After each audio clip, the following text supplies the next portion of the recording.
petite transition autour de la data, et vous avez cet enjeu, vous aussi, d'apporter des services justes qui correspondent exactement aux attentes de vos membres. Ce sont des membres, hein, c'est ça. Il ne s'agit pas de recommander la mauvaise personne.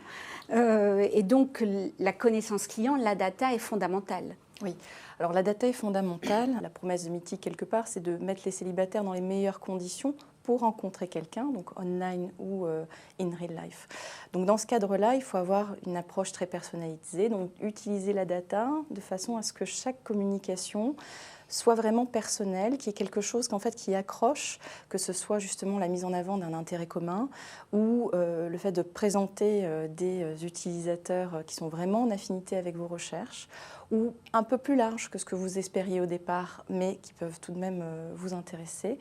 Et donc, dans ce cadre-là, l'algorithme, par exemple, peut être un levier très fort, en tout cas chez nous, ça l'est, de recommandation justement de nouveaux profils. On va commencer à avoir une démarche assez simple, je pense qu'il va être peut-être commune à tous, c'est la compréhension en fait des insights de nos clients, de façon à ce que l'histoire qu'on raconte en fait depuis un film publicitaire jusqu'à la vie en fait sur le site soit cohérente et qu'on retrouve bien en fait les éléments qu'on était venu chercher.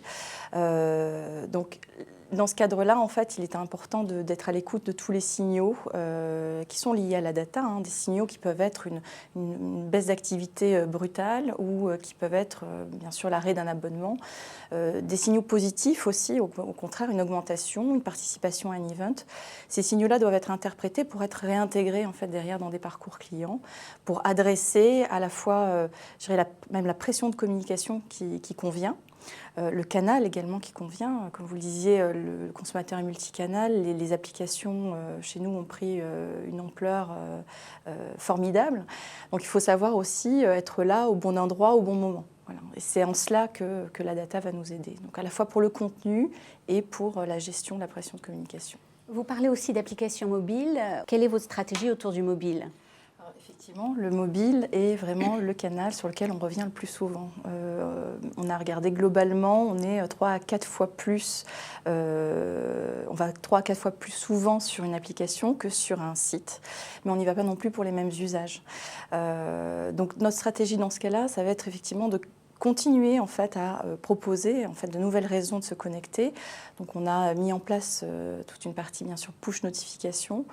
Ces push notifications sont d'autant de raisons de venir se connecter pour rencontrer quelqu'un ou pour participer à un événement. Et dernière question, il y a quand même, vous le disiez en introduction aussi, une problématique de transformation, de conversion, puisque à l'origine c'est freemium et après on bascule en payant, c'est ça ? Quels sont les leviers aujourd'hui que vous utilisez pour faire en sorte que les taux de conversion s'améliorent ? Alors, de la même manière, on va regarder également les insights. Le prix est un frein, c'est clairement un frein, surtout dans un univers où le modèle freemium vient nous bousculer un petit peu.